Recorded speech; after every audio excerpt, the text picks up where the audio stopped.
70 ஆண்டுகால போராட்டம். கோவையில் பெண்களுக்கு மாநகராட்சி ஊழியர்கள் கொலை மிரட்டல். நாங்கள் இப்போ என்ன சொல்கிறோம்னா, கார்ப்பரேஷன் கார்லேருந்து எங்களுக்கு ரொம்ப ப்ரெஷர் கொடுக்குறாங்க. ஒரு சாப்பாடோட நிம்மதியாக இறங்க மாட்டேங்குது. டெய்லி வந்து நிற்கிறாங்க. ப்ரூஃப் என்ன?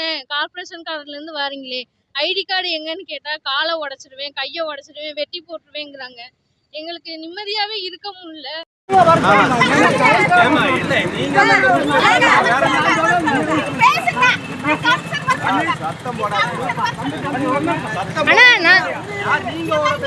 ஆனா ரீசன்டா கவுன்சிலரே பேசியிருக்காங்க. கவுன்சிலரை வர சொல்லுங்கண்ணா. கவுன்சிலரை வர சொல்லுங்க. எங்க கவுன்சிலரை வர சொல்லுங்க.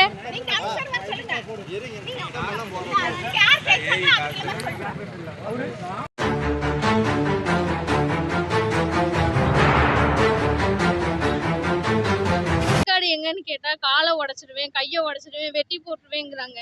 எங்களுக்கு நிம்மதியாவே இருக்க முடியல. ஏன்னா 80 வருஷம் இருந்துமே எங்களுக்கு ஒரு பட்டாவோட கொடுக்க மாட்டேங்கிறாங்க. எல்லாம் கேஸ்ட் பார்த்து கொடுக்குறாங்க. எங்களுக்கு ரொம்ப மனசு கஷ்டமா இருக்கு.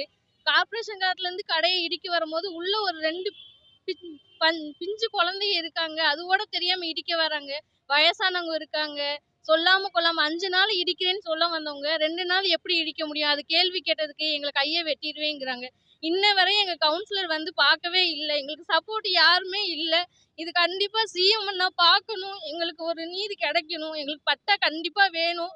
எங்களுக்கு அதை விட்டு வேற வாழ்வாதாரமே இல்லை. கண்டிப்பா எல்லாருமே ஆமா, ஒரு 2 சின்ன குழந்தை உயிர் போயிருக்கும். எங்க மாமனாருக்கு இது தெரிஞ்சுன்னா உண்மையுமே அட்டாக்கே வந்திருக்கும். அவருக்குலாம் இன்னும் தெரியாது. இடிக்க முயற்சி பண்ணும்போது உள்ள 2 குழந்தைங்க தூங்கிட்டு இருக்கிறது கூட தெரியாம அவங்க வீட்டை இடிக்கிறதுக்கு முயற்சி பண்ணாங்க. அப்ப இவங்க எல்லாருமே கேட்கும்போது என்னன்னாங்க, மாநகராட்சியிலிருந்து அந்த இடிக்கிறதுக்கு முயற்பாற்றவங்க என்னன்னா, உங்களை கை காலை வெட்டிடுவேன், கொன்றுவேன் அப்படின்னு கொலை மிரட்டல் கொடுக்குறாங்க. யார் மாநகராட்சியில வேலை செய்யற ஒருத்தருக்கு இவ்வளோ அதிகாரம் இருக்குதுன்னா அவங்களுக்கு யார் இவ்வளோ தைரியம் கொடுக்குறாங்கன்னு தெரியல. இவ்வளோ தூரம் வந்ததுக்கு அப்புறமும் 80 வருஷமா அந்த இடத்துல குடியிருக்கிறவங்கள வெட்டிடுவேன்னு சொல்லும்போது அவங்களுக்கு என்ன ஒரு தைரியம் இருக்கு? அவங்கள பணி நீக்கம் பண்ணணும். கோவையில் 70 ஆண்டுகளுக்கு மேலாக பட்டா கோரி போராடி வரும் மக்களுக்கு ஆதரவாக அமைச்சர் உத்தரவிட்ட நிலையிலும் இடத்தை காலி செய்ய சொல்லி மாநகராட்சி ஊழியர்கள் கொலை மிரட்டல் விடுத்ததாக எழுந்த புகார் பெரும் பரபரப்பை ஏற்படுத்தியுள்ளது.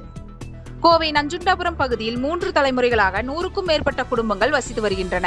அனைத்து வரிகளையும் செலுத்தி வரும் இவர்கள் பட்டா கேட்டு மாவட்ட ஆட்சியரிடம் மனு அளித்தனர். இதனிடையே வீடுகளை அகற்றும் நடவடிக்கையை நிறுத்துமாறு அமைச்சர் சு முத்துசாமி உத்தரவிட்டிருந்த நிலையிலும் மாநகராட்சி ஊழியர்கள் அங்கு சென்று இடத்தை காலி செய்யுமாறு பெண்களிடம் கடுமையாக பேசி கொலை மிரட்டல் விடுத்ததாக கூறப்படுகிறது. அரசு ஊழியர்களின் இந்த செயலால் அதிர்ச்சி அடைந்த பொதுமக்கள் தங்களுக்கு உடனடியாக இலவச வீட்டுமனை பட்டா வழங்க வேண்டும் என மாவட்ட நிர்வாகத்திற்கு கோரிக்கை விடுத்துள்ளனர். E7 நியூஸுக்காக ஒளிப்பதிவாளர் எம் தினேஷ்குமார். ராமநாதபுரம் பகுதியிலேருந்து வந்திருக்கோங்கண்ணா. நாங்கள் சுப்பிரமணியர் கோவில் வீதிங்க, நஞ்சுண்டாபுரம் ரோடுங்க. இது 63வது வார்டுக்கு தொகுதிக்கு சம்மந்தப்பட்டதுங்க. நாங்கள் 70 வருஷத்துக்கு மேலே இங்கே குடியிருக்கோங்க. அது இப்போ என்னென்னா மாநகராட்சியிலேருந்து இப்போ வீடுகளை அகற்றணும்னு சொல்லிட்டு நடவடிக்கை எடுத்துகிட்டு இருக்காங்க. இது என்ன நாங்கள் என்ன கேட்குறோன்னா, எடுத்தால் எல்லாத்துக்கும் ஒரே மாதிரி எடுக்கணுங்க. ஆனால் ஒரு ஒரு ஒரு பகுதியினருக்கு ஒரு ஜாதியினருக்கு மட்டும் சில நடவடிக்கைகள் எடுத்துகிட்டு இருக்காங்க.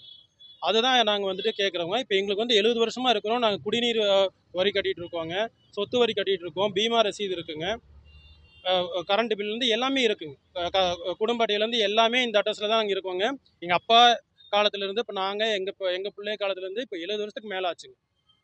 கழக பொதுச் செயலாளர் மற்றும் கோவை மாநகர மாவட்ட செயலாளர். ராமநாதபுரம் பகுதியில் 63வது வார்டில் பார்த்தீங்கன்னா மாநகராட்சி ஊழியர்கள் அத்துமீறி அந்த கட்டடத்தை இடிச்சிருக்காங்க.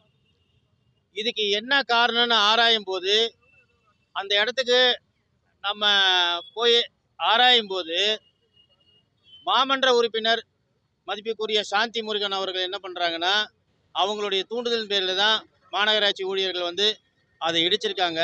என்ன காரணம்னு சொல்கிறேன்னா, திமுக ஆட்சியில் இந்த பகுதி மக்கள் மாண்புமிகு நம்முடைய இப்போ முதலமைச்சர் விஜய் அவர்களுக்கு ஓட்டு போட்டதுனால எங்களுக்கு நீ ஓட்டு போடல அப்படின்ற ஒரு காரணத்தினால இவங்க அந்த கட்டடத்தை இடித்தாங்கன்னு தான் நான் சொல்லுவேன். இன்றைக்கி இது மக்களுடைய பிரச்சனையாக தான் எந்த அரசியல் கட்சியும் பார்க்கணும்.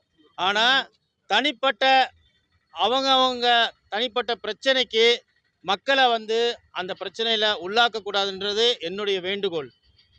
கழக பணி செய்கிறவங்க அல்லது கட்சி பணி செய்கிறவங்க அந்தந்த கட்சியில் இருக்கிற தலைவர் பெருமக்கள், ஒரு மாமன்ற உறுப்பினர்கள், மாண்புமிகு அமைச்சர் பெருமக்கள் அத்தனை பேருக்கும் நான் ஒரு வேண்டுகோள் வைக்கிறேன். என்னென்னா, என்றைக்குமே மக்கள் பணின்னு இறங்கிட்டோம்னா மக்களை வந்து மதித்து அவங்களுடைய உணர்ச்சியை புரிஞ்சு தான் நம்ம நடந்துக்கணும்.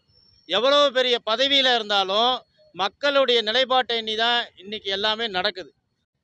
போன ஆட்சி காலத்தில் திமுக பிரமுகர்கள் அந்த மாதிரி பண்ணியிருக்கிறாங்க, எங்களால் அது நிரூபிக்க முடியும். ஆனால் இது எந்த கட்சியுமோ எந்த ஒரு விஷயத்தையும் நாங்கள் வந்து தனிப்பட்டு எடுத்து ரிவெஞ்ச் பண்ணணுன்ற அவசியம் கிடையாது. மக்கள் பணி செய்கிற எங்களை நாங்கள் மக்களை மதிக்கிறோம். அதனால் மக்களை நீங்கள் மக்களாக பாருங்கள், உங்கள் தனிப்பட்ட பிரச்சனையை நீங்கள் கொண்டு போகாதீங்க.